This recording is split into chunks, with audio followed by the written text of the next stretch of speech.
Bapak Ibu Saudara yang dikasihi Tuhan. Kalau saat ini kita ada sebagaimana kita ada, semuanya karena kemurahan Tuhan. Dan Tuhan memberikan kesempatan kita untuk ibadah tengah minggu. Mari kita beribadah dengan sungguh-sungguh. Kita mempersiapkan hati kita memberikan yang terbaik untuk Tuhan. Bapa yang sangat baik, kami bersyukur kepadamu Tuhan. Atas kasih setiamu, anugerahmu yang limpah dalam kehidupan kami. Lalu kami boleh ibadah kembali bersama-sama dengan Engkau Tuhan. Mari Tuhan Kau layakkan dan Kau kuduskan kami, supaya kami layak untuk menghadap hadirat-Mu ya Bapa. Meskipun kami tidak bisa beribadah bersama-sama di gereja Tuhan, tetapi kami yakin dan percaya Engkau hadir dalam setiap kehidupan kami. Pimpin Tuhan ibadah kami dari awal pertengahan hingga akhirnya ke dalam tangan kuasa-Mu. Hanya di dalam nama Tuhan Yesus kami bersyukur dan berdoa. Haleluya. Amin. Ku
Mari kita berdoa.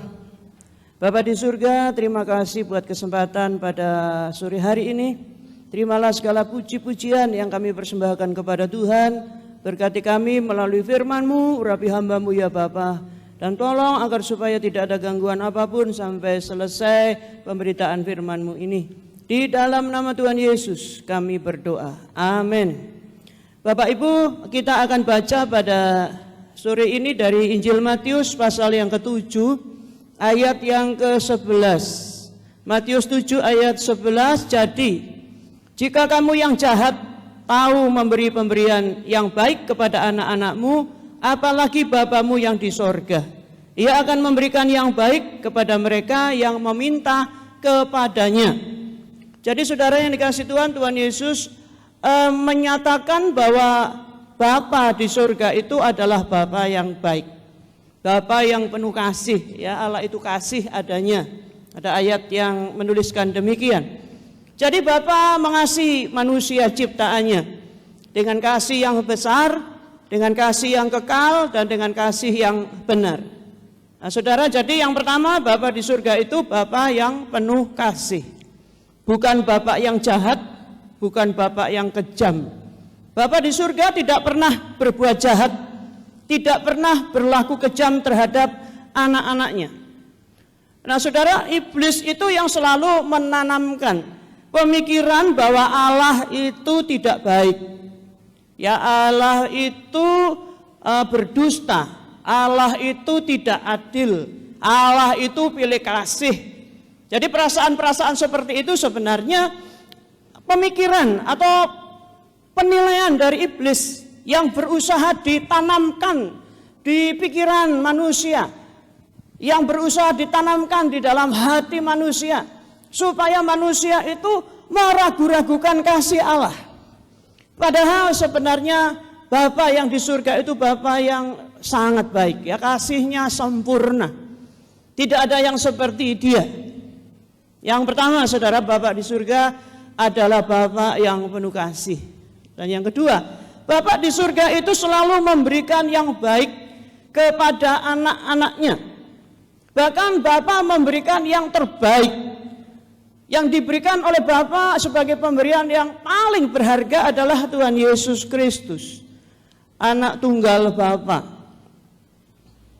Dalam ayat yang pertama kita baca tadi, kalau Bapa yang ada di bumi, ya, bapak-bapak yang ada di bumi, ya, papa, dedi, ayah yang jahat itu tahu memberi pemberian yang baik kepada anak-anaknya. Apalagi Bapamu yang di surga.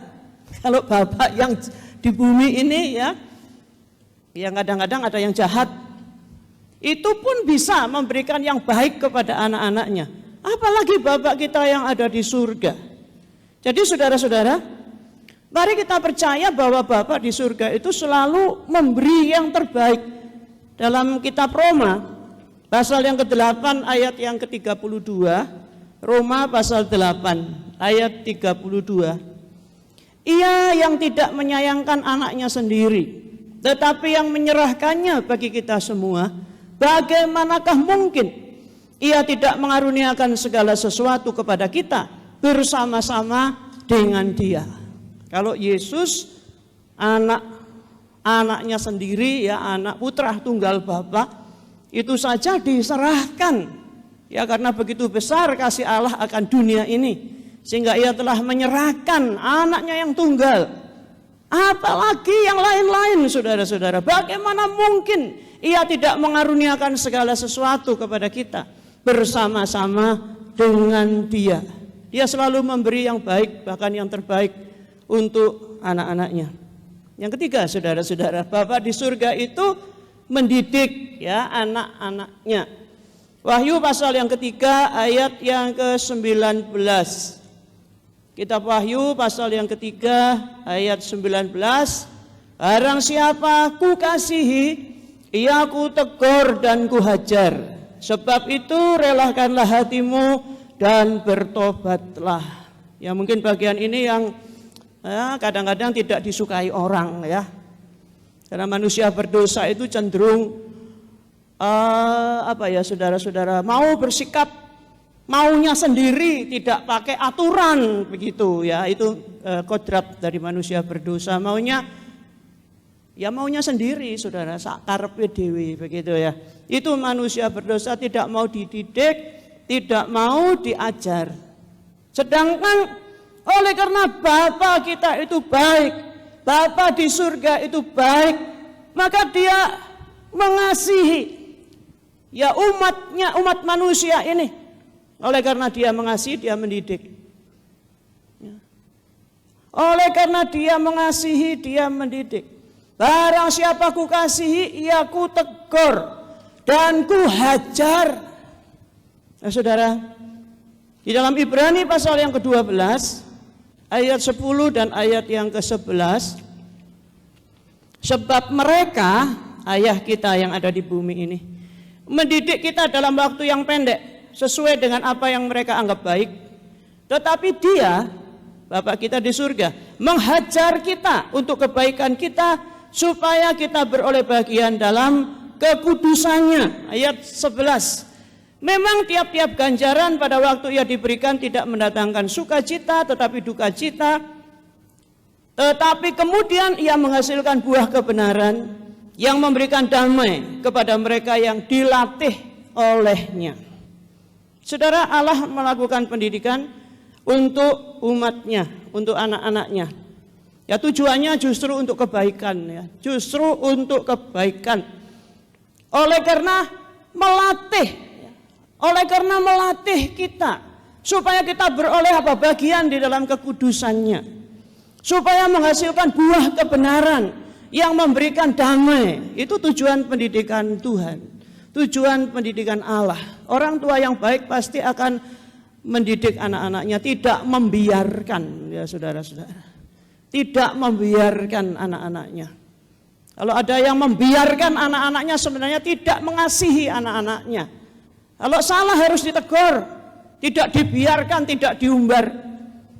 Ya, tidak kemudian merasa bangga kalau anak-anaknya itu bisa melakukan hal-hal yang buruk. Ya, lihat anaknya melakukan hal-hal yang jahat malah tertawa-tertawa. Nah, saudara-saudara, ini orang tua yang tidak baik. Ya, orang tua yang tidak baik.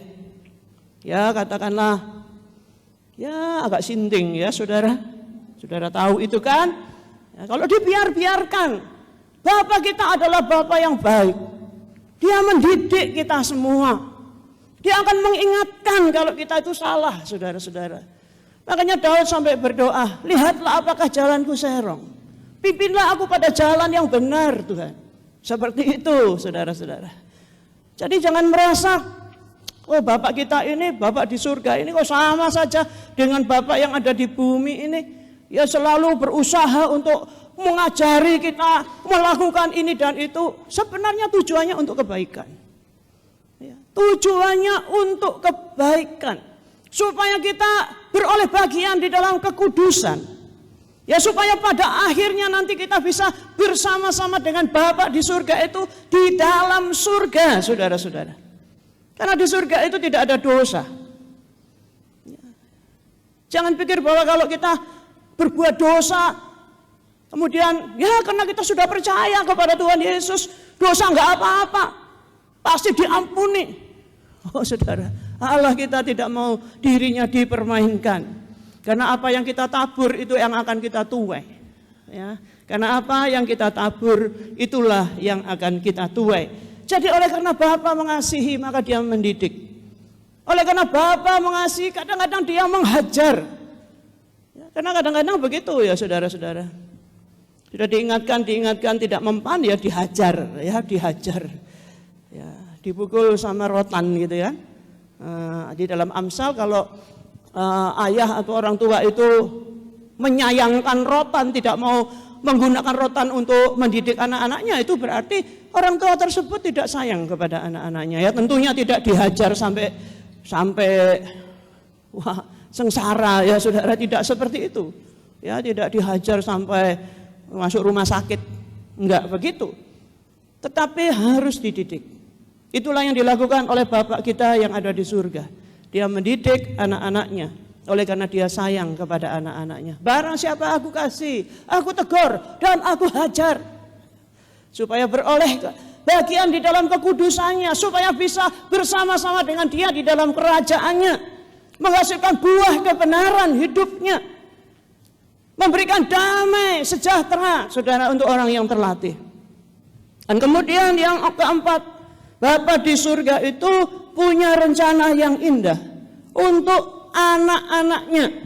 Dia punya rencana yang indah, rencana yang sangat baik, rencana terbaik untuk anak-anaknya. Saudara, Tuhan Yesus anak Bapa, anak Allah itu tahu bahwa rencana Bapaknya itu sempurna. Ya, meskipun untuk mewujudkan rencana Bapa di surga, Tuhan Yesus itu harus taat sampai mati di kayu salib. Ya, kelihatannya ini bukan rencana yang baik. Oh, anaknya disuruh sampai mati di kayu salib. Mengapa demikian, saudara? Karena rencana Bapa adalah supaya setiap lutut bertelut, semua lidah mengaku bahwa Yesus itu Tuhan. Itu rencana Bapa. Rencana yang terbaik. Filipi pasal yang kedua, ayat 8 sampai ayat 11. Filipi 2 ayat 8 sampai dengan ayat yang ke-11. Dan dalam keadaan sebagai manusia, ia telah merendahkan dirinya dan taat sampai mati, bahkan sampai mati di kayu salib. Itulah sebabnya Allah sangat meninggikan dia dan mengaruniakan kepadanya nama di atas segala nama, supaya dalam nama Yesus bertekuk lutut segala yang ada di langit dan yang ada di atas bumi dan yang ada di bawah bumi, dan segala lidah mengaku Yesus Kristus adalah Tuhan bagi kemuliaan Allah Bapa. Ya, saudara, ini jadi Bapa punya rencana yang indah untuk semua anak-anaknya, untuk semua orang. Kalau saudara mau percaya, ya saudara, Tuhan punya rencana untuk kita semua. Dan seringkali juga berbeda-beda rencana Tuhan. Tapi mari kita percaya bahwa sungguh Dia adalah Bapa yang penuh kasih. Dia Bapa yang sangat mengasihi. Tadi itu yang pertama, ya, Dia Bapa yang penuh kasih. Kemudian yang kedua, bahwa Dia itu memberikan yang terbaik. Ya, pemberian Allah selalu pemberian yang terbaik, saudara-saudara. Ya. Dia juga mendidik kita. Jangan menghindar dari didikan Tuhan. Ya. Relakan hati, ya, relakan hatimu dan bertobat. Selalu untuk kebaikan pendidikan Tuhan. Oleh karena Dia mau kita itu mengerti, kita dewasa, Dia dididik. Kita dididik, saudara-saudara, yang menghasilkan buah kebenaran.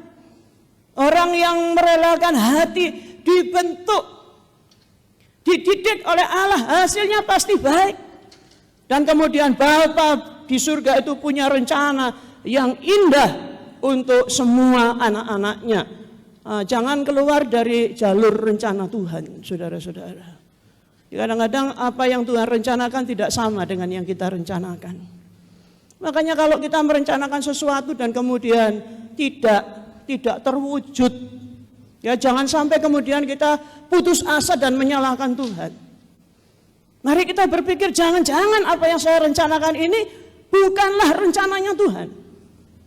Itu kita harus bersyukur, saudara-saudara. Karena pasti bahwa apa yang Tuhan rancangkan itu jauh lebih baik dari rencana kita. Seperti tingginya langit dari bumi, demikianlah tingginya rencana atau rancangan Tuhan daripada rancangan kita. Ya, mari kita percaya bahwa kehendaknya Tuhan, rencananya Tuhan itu yang terbaik untuk kita semua. Ya, mari kita pahami hal tersebut. Jangan percaya akan bisikan-bisikan setan yang mengatakan bahwa Bapa itu tidak baik. Kalau Bapa baik, kenapa terjadi penderitaan di bumi? Penderitaan kan salahnya manusia, saudara-saudara. Kan bukan salahnya Bapa. Perintahnya jelas kok. Ya. jangan dimakan. Semua boleh dimakan, semua buah boleh dimakan. Satu itu jangan dimakan. Pada saat kamu memakannya, kamu akan mati. Tapi rupanya manusia lebih percaya. Ya, apa yang dikatakan oleh iblis, oleh ular itu ya saudara. Kamu tidak akan mati. Kalau kamu makan, matamu akan terbuka. Kamu akan menjadi seperti Allah. Tahu yang baik dan yang jahat. Bukankah itu artinya bahwa Allah nggak baik dengan memberikan peraturan? Padahal sebenarnya semua yang Tuhan perintahkan untuk kita lakukan itu justru untuk kebaikan kita semua. Karena seperti itulah rencananya, saudara-saudara. Indah rencana Tuhan atas kehidupan orang-orang yang mau percaya kepadanya. Mari kita terus taat. Apapun yang terjadi, mari kita tetap taat. Dan tidak percaya akan tipu daya dari kuasa kegelapan. Ya. Jangan percaya kalau Tuhan itu tidak adil. Oh, dia hakim yang adil seluruh bumi. Ya, tidak ada yang seperti dia di dalam keadilannya, di dalam kekudusannya, saudara-saudara.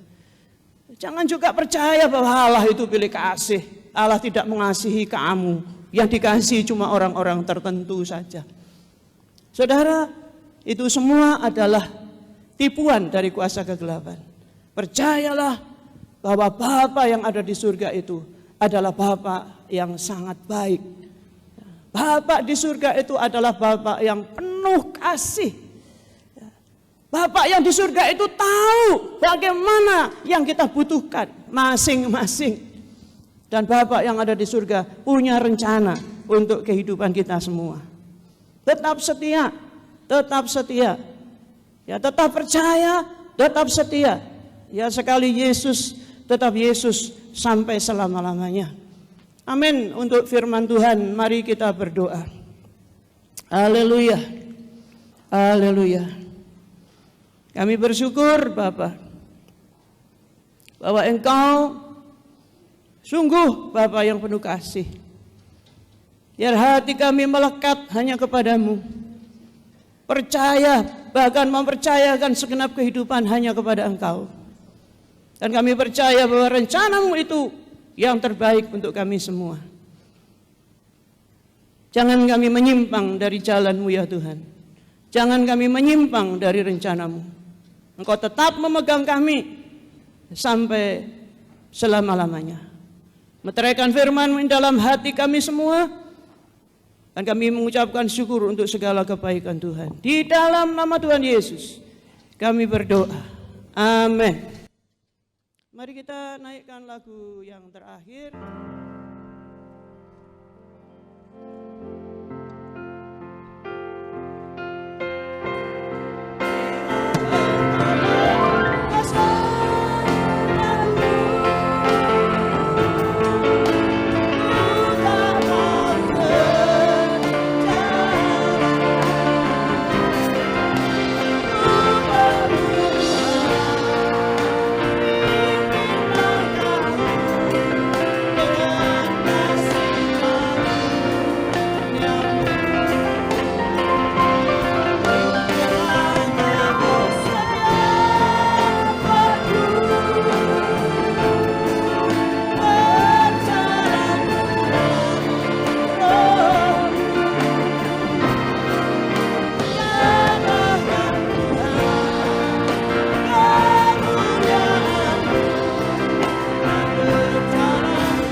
Tuhan belas kasihan dan kemurahan Tuhan.